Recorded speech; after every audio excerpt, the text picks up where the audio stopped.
Le génie électrique et informatique industrielle couvre un certain nombre de domaines, les radiocommunications numériques, le traitement de l'information, son et images, l'électronique embarquée, la robotique, les systèmes automatisme industriel, la production, la distribution de l'énergie. Donc c'est très large comme champ disciplinaire.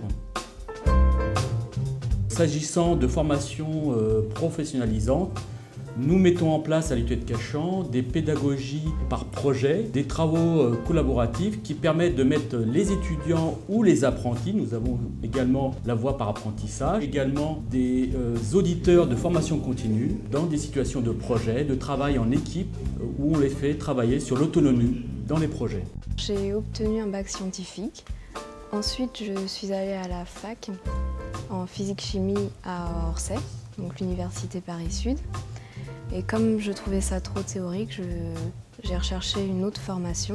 J'ai vu des affiches à l'université qui concernaient l'IUT de Cachan. J'ai donc changé de parcours. En janvier, je suis allée à l'IUT car je savais que c'était la physique et l'électronique qui me plaisaient plus. Et je recherchais une formation plus pratique, ce qui est le cas de l'IUT.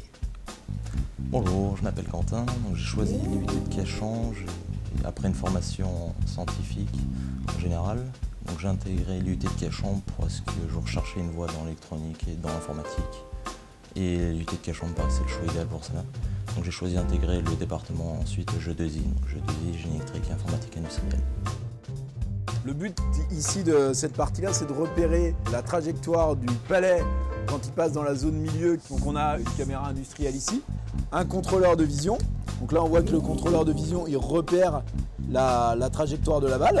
Et ici, les étudiants, ils ont fait un programme qui permet, quand le palais traverse la table, alors on récupère les 3 positions du palais quand il était dans la zone. Et à partir de ces 3 positions, même s'il y a eu un rebond, on arrive à calculer le point d'arrivée du palais.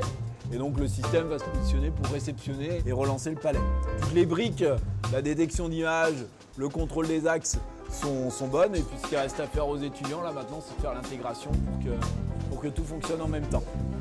Donc avec nos équipes pédagogiques, nos secrétariats pédagogiques et notre personnel technique de notre plateforme, j'ai en charge la mise en place et la coordination des formations, notamment le DUT génie électrique informatique industrielle, qui constitue à l'heure actuelle une voie alternative d'excellence pour la poursuite d'études et notamment l'insertion professionnelle à travers des licences professionnelles.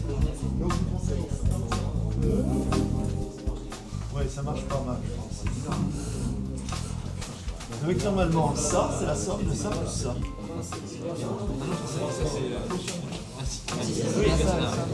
Ah oui, mais attends, c'est bien 0,5.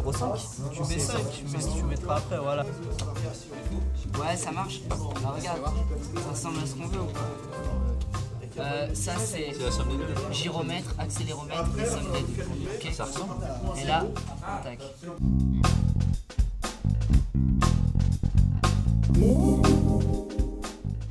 Nous incitons également nos étudiants à avoir une ouverture internationale qui peut se faire soit à travers le stage de deuxième année dans des laboratoires ou des industries à l'étranger, mais également à travers un semestre qui se déroule dans un pays étranger, et en l'occurrence pour notre département au Canada. Nous participons aux coupes de robotique à Vierzon, mais également à la Fête des Bernards, dans lequel nos étudiants développent des robots, qui est nos supports pédagogiques de nos enseignements.